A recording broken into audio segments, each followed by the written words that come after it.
road for stages 2 and 3 called Kwesi and Van der Merwe respectively, where the Land Rover, and yes, you guessed it, Kwesi Van der Merwe, put in a huge effort to provide the event with more than 30 kilometers of sweeping rally roads. As with stage 1, it was Wilro Dippenaar and Kes Naidu who had to sweep the roads in the PZN and North City panel beat Azores. Dippenaar is one quick driver, but the young man experienced early troubles. We also have a bit of a misfire, so you have to go do the short stage and go sort all these things out. It got worse for the Namibian as the misfire intensified over the next few stages, forcing Dippenaar to call it a day and retire. As with so many events before, the inaugural Secunda Motor Rally was also very quickly turning into a two-way fight between defending champions Leroy Poulter and Albin Coetzee and double former champions Mark Cronje and Robin Houghton. The difference between the Castrol Toyota and the Ford Performance Fiesta was a mere 2.6 seconds in favour of the Ford after stage 1, and on stage 2, Cronje extended his advantage over Poulter by another 6 seconds.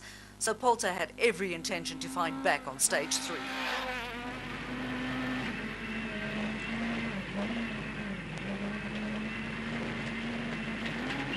But this incident did not help the champions' cause at all.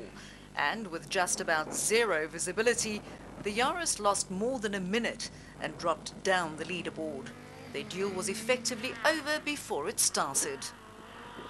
With Cronje now comfortably in the lead, a new battle formed for second position, a battle between Toyota's Janil de Villiers and the Volkswagen of Henk Lateghan. De Villiers managed to beat the young man by 2 seconds on the 28-kilometer long stage 2 and edged ahead by another 3 seconds on stage 3 to lead the Volkswagen by just 5.6 seconds to be precise. While Lateghan had his sights set on the battle with de Villiers for second place, someone else launched an attack. The new Africa Developments Ford Fiesta of Japie van Niekerk set the second quickest time of all on stage 3 to move into 4th position overall, just 0.3 of a second behind Lateghan. Van Niekerk's pace was enough to open up a slight gap between himself and the chasing pack of Volkswagens, which was led by the Polo of Hergen Fecken and Pierre Arries, who in turn held a slight 1.4 second advantage over Thilo Himmel and Armand de Toy, with the Polo of Gugu Zulu and new co-driver Hilton Orfree a further 14 seconds back.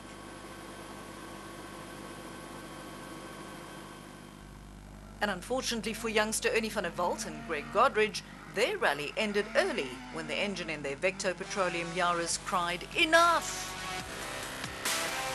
It's the name of Mark Cronje with a nearly 20-second cushion at the top of the leaderboard. There's not much breathing space between Janil de Villiers, Henk Lateghan and Japie van Niekerk, with the name of Hergen Fecken still within striking distance.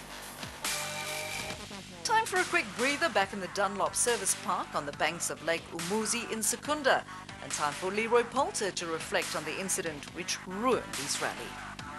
You know, I looked under the bonnet, and when I closed it, I didn't close the bonnet pin, so obviously my fault, and the bonnet opened in the stage and we lost a lot of time.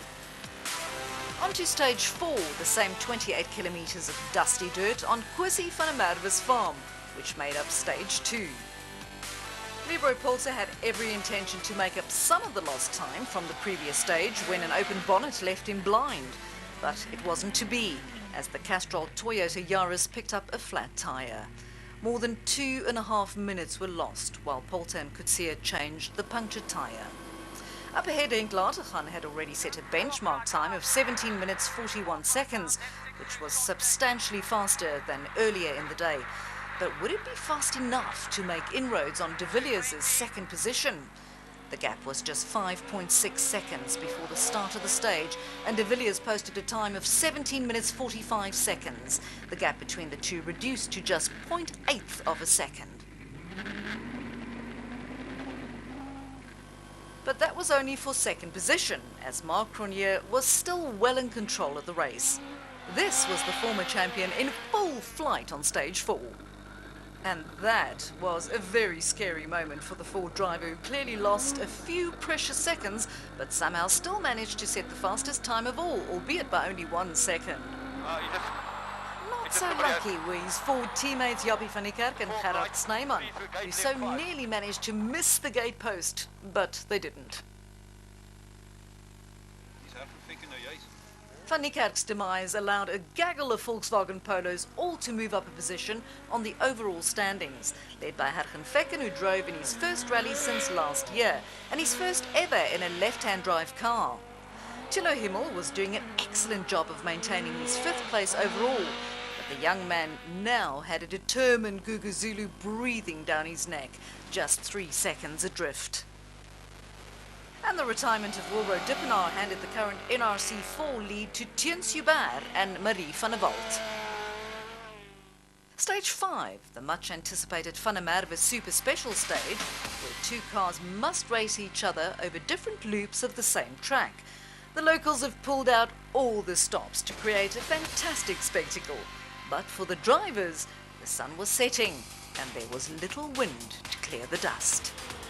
First up, the race between Henk Latergan and Leroy Poulter, Volkswagen Sassel Racing Polo and Castrol Toyota Yaris.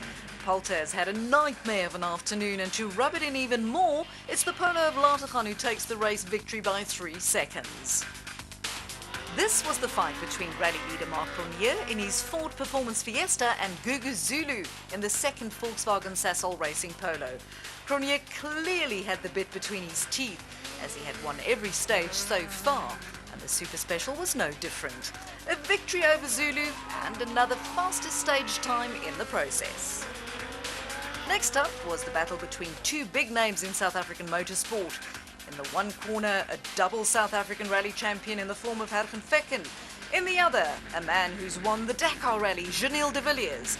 And it's the Dakar hero who takes it by just over a second. The sun had set over the Mpumalanga Highveld, but the action was far from over, as one more stage remained. The 3.75 kilometers of the Lake Umuzi stage in total darkness. From first on the road, it was Henk Latergan and Barry White who made the most of their road position to break Cronje's winning streak by setting the fastest time of all. It was only by 0.2 of a second, so it did little to affect Cronje's overall lead, but it was enough to move ahead of Janil de Villiers and into 2nd on the overall standings. Marc Cronje goes to bed on day 1 as the leader with a 26-second advantage over Henk Latergan, who managed to sneak past Janil de Villiers and into 2nd. Hergen Vecken looked steady in 4th overall, ahead of his Volkswagen teammate Gugu Zulu. It's the Saturday of the inaugural Secunda Motor Rally, and the day that will determine the outcome. Janil de Villiers had high hopes of reeling in 2nd place man Henk Latergan. We're going to try our best today, try and push as hard as we can and see where we finish up. At the same time, Latergan may have had intentions of fighting for a victory. Because yesterday it was really close. When we had a good car, we were battling for tenths of seconds, so it's going to be tight, I think. Marc Cronje was leading the rally and opening the road on day 2. Yeah, and hoping there's not too much dew on the grass, but it's the same for everybody, so let's go and play. And these were the first battlefields of the Saturday morning of the rally. Stay